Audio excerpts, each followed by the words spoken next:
car il est bon que le cœur soit affermi par la grâce. Hébreux chapitre 13, verset 9. Puisse donc ce cours être pour vous une source de bénédiction qui vous permette d'être affermis dans cette grâce extraordinaire que nous avons en Jésus-Christ. Que Dieu vous bénisse et bonne écoute. Donc, on est déjà à notre troisième partie de l'Épître aux Hébreux. C'est un texte qui est fascinant, un texte qui est intéressant. On a déjà vu les parties précédentes.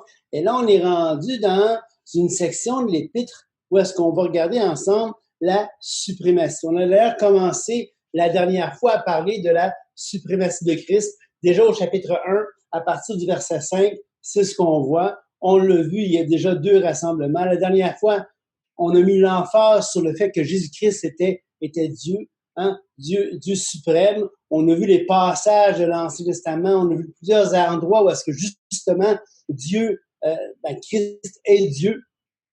Et on va poursuivre dans cette partie de l'Épître encore où on explore ensemble la suprématie de Christ. Et une des choses qu'on voit dans cette partie-ci, c'est que Christ est supérieur aux anges. On voit ça du chapitre 1, verset 5 au chapitre 2, verset 18. Supérieur aux anges, c'est quelque chose qui est important. C'est vraiment important pour l'auteur, là. Il nous le dit, il nous le répète.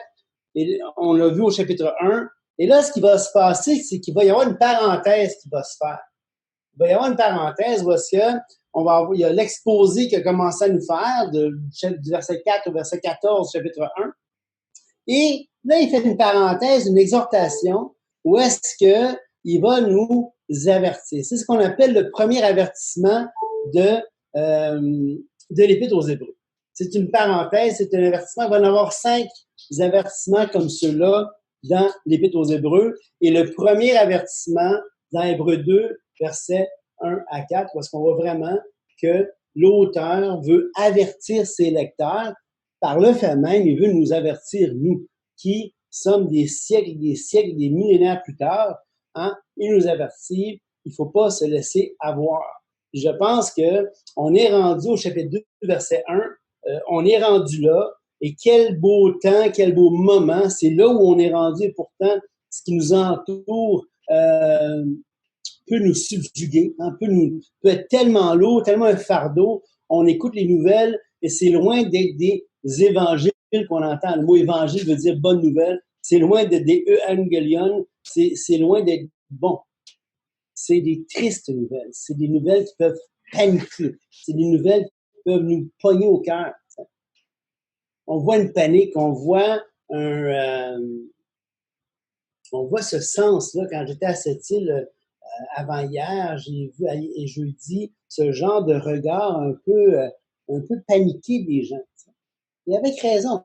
Le vendredi matin, j'étais à l'épicerie à cette île, j'étais là à l'ouverture.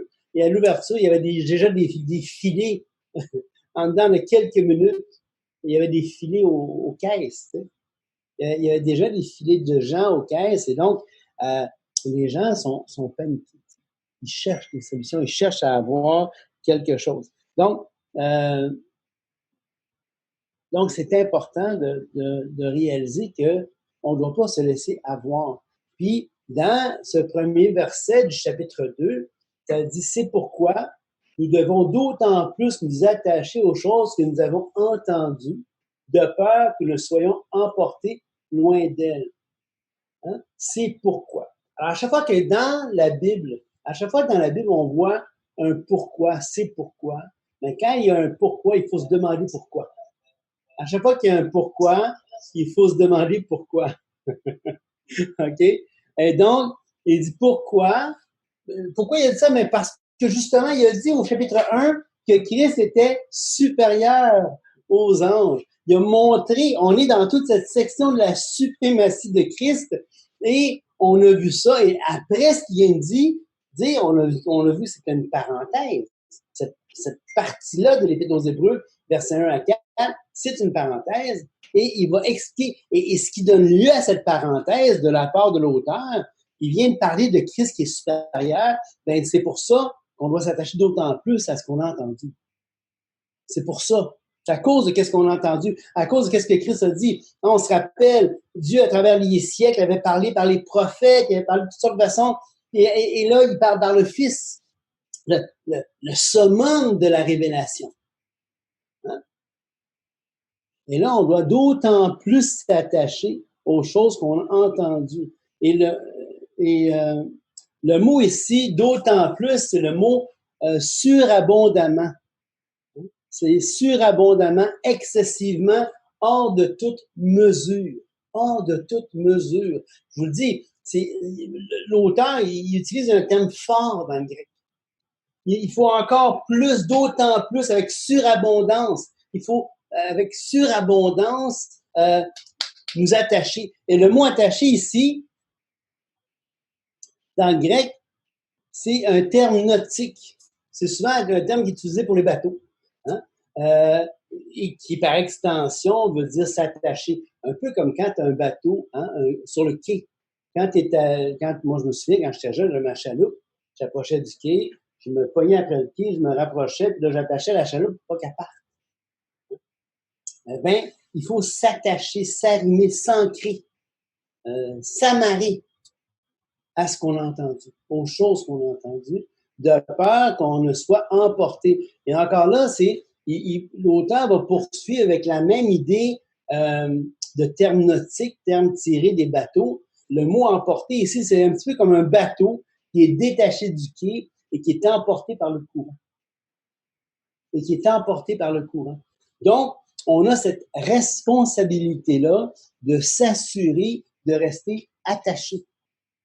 S'assurer de rester attaché. Okay? Un bateau qui est détaché du quai et qui est emporté par le courant. Hein? Qui est emporté par le courant.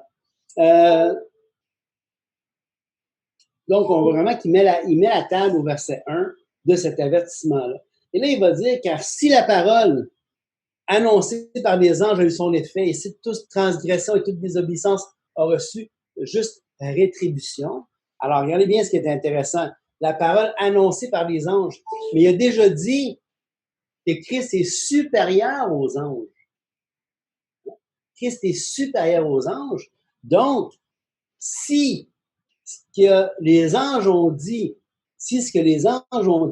il y avait une rétribution, une juste rétribution, imaginez-vous quand c'est Christ qui parle. Christ qui, on le veut au verset 1, qui était, c'est lui la révélation ultime. Hein? Donc, verset 2, il continue sur cette idée-là de dire, écoute, si ce que les anges ont dit est important, encore plus que ce que le Fils dit. C'est pour ça que dans tout le développement que l'auteur va faire du livre des Hébreux, il veut vraiment mettre une emphase auprès de ses lecteurs. Écoutez, c'est important ce que je vous dis. Donc, comment échapperons-nous en négligeant un si grand salut qui est annoncé d'abord par le Seigneur, nous a été confirmé par ceux qui l'ont entendu. Donc, il reprend un petit peu ce qu'il avait dit au chapitre 1, verset 1, que dans ces derniers temps, il nous a parlé par le Fils. Donc, il vient dire au verset précédent, écoute, la parole annoncée par les anges, ça a eu une juste rétribution. Maintenant, Christ est supérieur aux anges. Donc, qu'est-ce qui se passe? Ben, comment est-ce qu'on va le négliger? Comment est-ce qu'on va échapper face à ce que le Fils nous annonce? On ne peut pas échapper.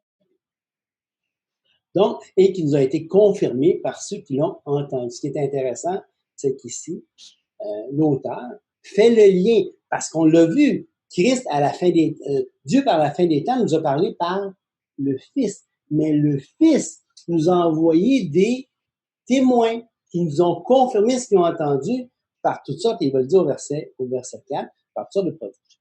Maintenant, il dit, comment échapperons-nous en négligeant? Le mot échapper ici,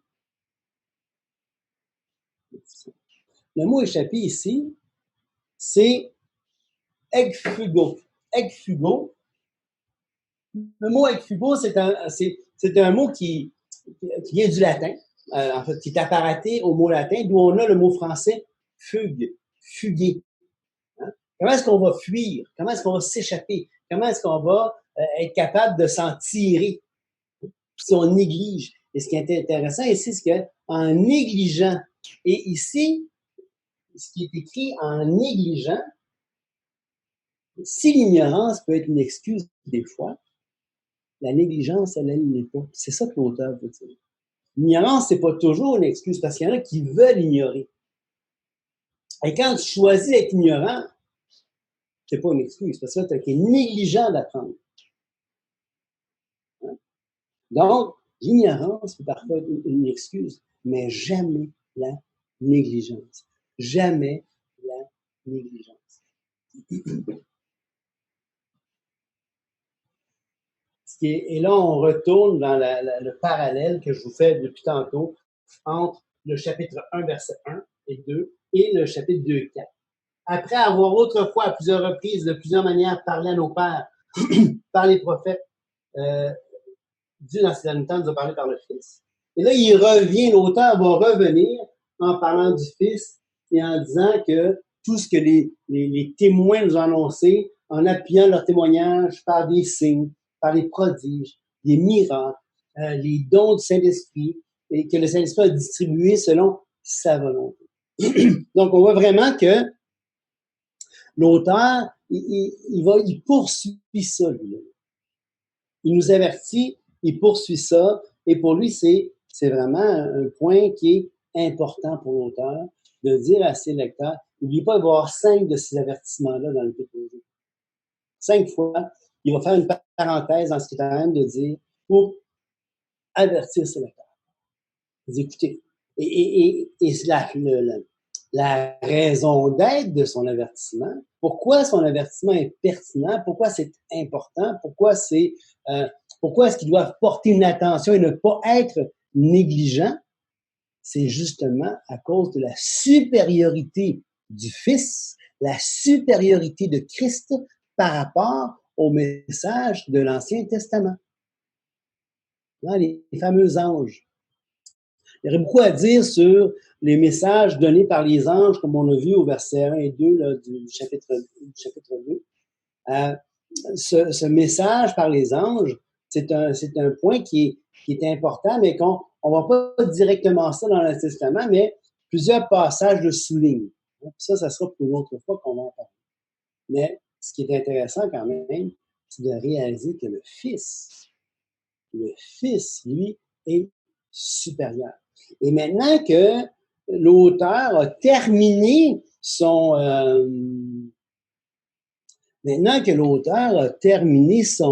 avertissement, il va retourner à son exposé. On a dit que son exposé, normalement, commençait au verset 1.1, se terminait plus loin au chapitre 2, à la fin du chapitre, mais qu'il y avait une parenthèse entre les deux. Et là, donc, qu'est-ce qui se passe? C'est qu'il va reprendre, il a terminé sa parenthèse, il a terminé son avertissement, et là, il va poursuivre au verset 5. Et là, il va nous parler du sacrifice de notre grand frère. Le sacrifice de notre grand frère. Et ça, c'est important. Jusqu'au verset 18, il va, à partir du verset 5, jusqu'au verset 18, il va nous parler de notre grand frère. Et c'est l'expression qu'il va utiliser notre frère. C'est assez, je pense, écoutez, mettez-vous dans la tête, dans la peau d'un Hébreu du 1er siècle qui entend ça. Il y a déjà il est bouleversé parce que, écoutez, il vient d'apprendre que finalement Yeshua puis Yahweh, c'est la même, c'est Dieu que Jésus-Christ qui ont pu voir, qui a fait des miracles, qui entendent parler. Ben, c'est lui qui est apparu à Ésaïe dans le temple. Et non seulement, fait, là, déjà, il faut qu'ils se mettent dans la tête que Jésus-Christ, c'est Dieu, puis qu'après ça, ils se font dire, ben, c'est notre frère. Ben là, décide-toi, là. Ben non, c'est Dieu, ben non, c'est notre frère. Ben non, mais c'est les deux. C'est les deux. Comprends-tu pourquoi l'avertissement est important? Parce que ta place, là, elle est importante. Ta place, elle est importante. Ma place, notre place en tant qu'être humain, notre place, elle est importante, notre place. Et donc, au chapitre 2, versets 5 à 18, il va reprendre ce qu'il a dit sur la suprématie de Christ. Il continue ça, et là, il va parler du sacrifice de notre grand contraire. Et ce qui est intéressant, c'est qu'il continue il va continuer sur la même lancée. Donc, Hébreux 2, 5 à 18, ça peut se partager en deux grands paragraphes. Versets 5 à 9, verset 10 à 18. Le premier paragraphe va nous parler de l'humiliation et la gloire du Fils. Et le deuxième paragraphe va nous parler de la solidarité du Fils avec sa famille humaine.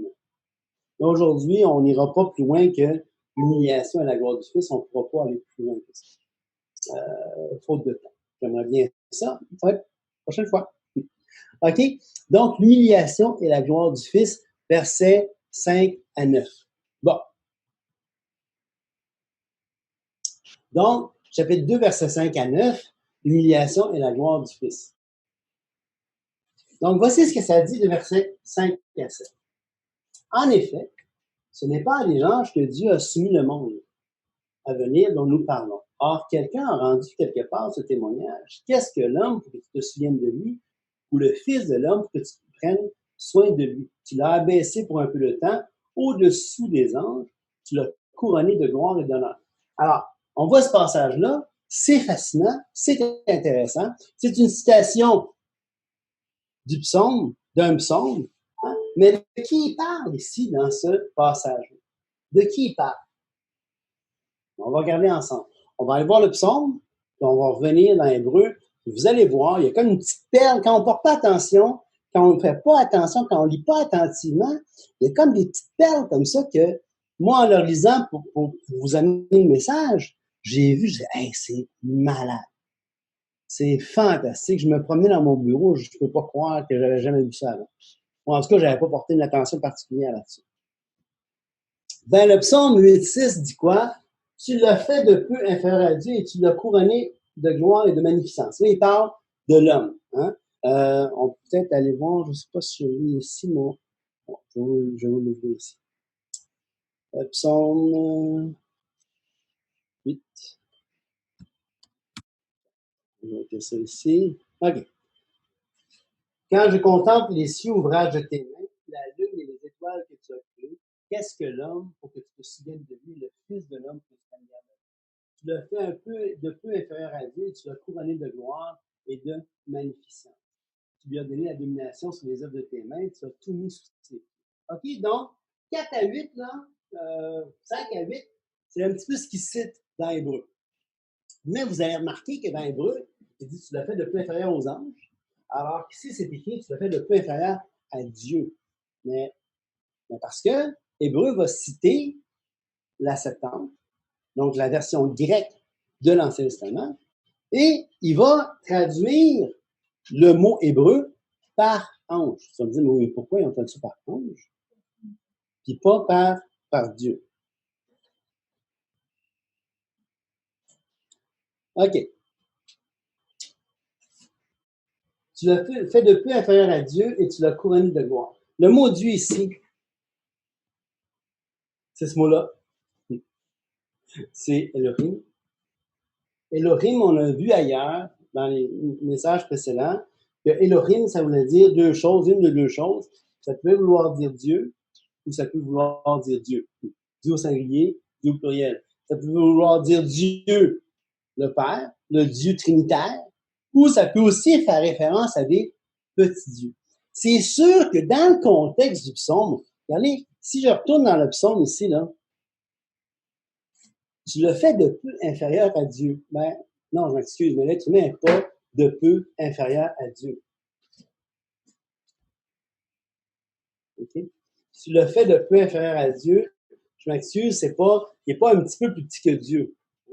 Mais là, si on dit Elohim, les dieux, puis on se rappelle que ange, le mot, ça peut être, c'était comme, il y a tous les êtres célestes, on a vu ça, là, je pense, c'est au premier message qu'on a fait. Donc, oui, on est un petit peu en dessous des êtres célestes.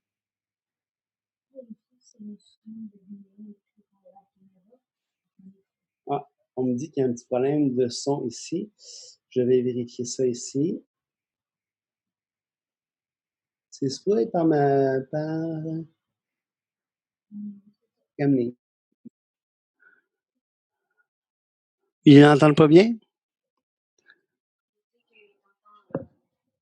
Oui, le son est maintenant dans ton micro. Tout à l'heure, il passait probablement par la caméra, mais là, il passe bien. Là, il passe par ton micro. Donc, ce qui arrivait, c'est que quand tu te tournais vers l'écran, on entendait un petit peu moins. OK, parfait. Merci. Merci pour cette belle communication. Merci.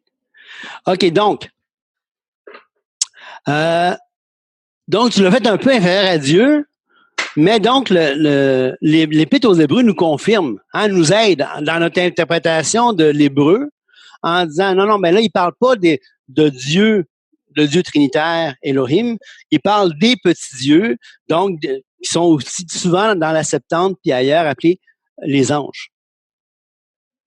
OK.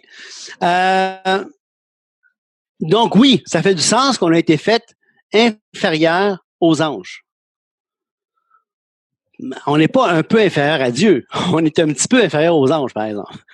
Dieu, il y a comme un écart épouvantable entre moi et Dieu. Mais aux anges, c'est des créatures au même titre que nous. Ils sont un peu supérieurs à nous, mais on n'est pas si loin d'après la Bible qu'eux autres. Hein?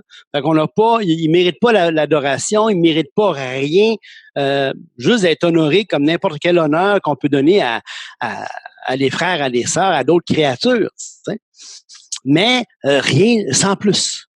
Donc, c'est pour ça que je pense que Hébreu a tout à fait raison de dire, écoute, de peu inférieur aux anges. Regardez bien ce qui est fantastique ici. En ce qui nous concerne, donc, tu as mis toute chose sous ses pieds, donc l'être humain. En effet, en lui soumettant toute chose, Dieu n'a rien laissé qui ne lui fût soumis. Cependant, ne voyons pas encore maintenant que toute chose lui soit soumise. Hey, c'est vrai, quand on regarde autour de nous, est-ce qu'on voit les choses soumises à nous autres? Non. On voit qu'on est en situation de guerre, on est en situation de crise, encore plus dans la situation où est-ce qu'on voit en ce moment avec toute cette panique par rapport au virus de corona, COVID-19, on voit qu'on contrôle rien. Il y a pas grand-chose sous nos pieds. Hein? Donc, c'est pour ça que l'auteur va dire, hey, cependant, nous ne voyons pas encore maintenant que toute chose lui soit soumise. À quoi? À l'être humain. OK? À quoi? Ben, à l'être humain. Maintenant, pour le Fils, par exemple. Pour le Fils. Mais celui qui a été abaissé pour un peu de temps au-dessous des anges, Jésus, nous le voyons couronné d'honneur à cause de la mort qu'il a soufferte. Donc, Jésus, lui, on voit qu'effectivement, lui, il est couronné, lui, il a cette gloire, lui, il a cet honneur. Il a été abaissé. Oui, il s'est incarné. Donc, il était au-dessus, au niveau du Dieu trinitaire. Il s'est incarné, donc il est passé d'au-dessus des anges. Il s'est incarné en dessous des anges pour un peu de temps. OK? Et là, il va pouvoir rentrer dans ce que Dieu avait prévu pour nous, l'être humain. Mais regardez comment c'est fantastique. Ne voyons pas encore. Fait qu'éventuellement, ce plan-là, cette idée-là de Dieu va revenir. C'est fantastique. Avouez que ce livre aux Hébreux-là, cet épître aux Hébreux, il est extraordinaire. Mais regardez bien ça. Il dit, il est devenu homme. Il est devenu homme. Puis il est mort pour tous. Il est devenu homme, il est mort pour tous, il est mort pour tous les hommes. En devenant homme, il a pu mourir pour ce qu'il était, il a pu mourir pour homme. Pour tous les hommes. Okay? Donc, on voit vraiment la grandeur puis la beauté de l'œuvre de Christ. Parce que il était au ciel, il a été fait en dessous, il est devenu en dessous des anges. Il est fait homme, il peut mourir pour tous les hommes. C'est ça qui est extraordinaire. En résumé, puis là, vous allez voir comment est-ce que c'est remarquable ce qu'on a pu voir aujourd'hui. c'est qu'au chapitre 1, Christ est supérieur aux anges parce qu'il est Dieu, alors qu'au chapitre 2, Christ est supérieur aux anges, même en tant qu'homme. Donc, il est supérieur en toutes choses aux anges. Il est supérieur en toutes choses aux anges. Hein? Donc, on va vraiment, comment est-ce que Dieu nous bénit par ça? Hein? Donc, on récapitule, qu'est-ce qu'on a vu aujourd'hui? On a vu que toute cette section-là, du chapitre 1, verset 5, jusqu'à la fin du chapitre 2, c'était consacré. L'auteur avait consacré cette partie-là à la suprématie de Christ. On a vu également que en plein milieu de cette exhortation, de cet enseignement, de cet exposé sur la suprématie de Christ, il va faire une parenthèse. Cette parenthèse, ça parle de quoi? Ben, cette parenthèse, ça parle du fait que il nous fait un avertissement, il nous donne une exhortation, un avertissement, un premier avertissement. Il y a plusieurs avertissements dans l'Épître aux Hébreux. On a dit qu'il y en avait 5.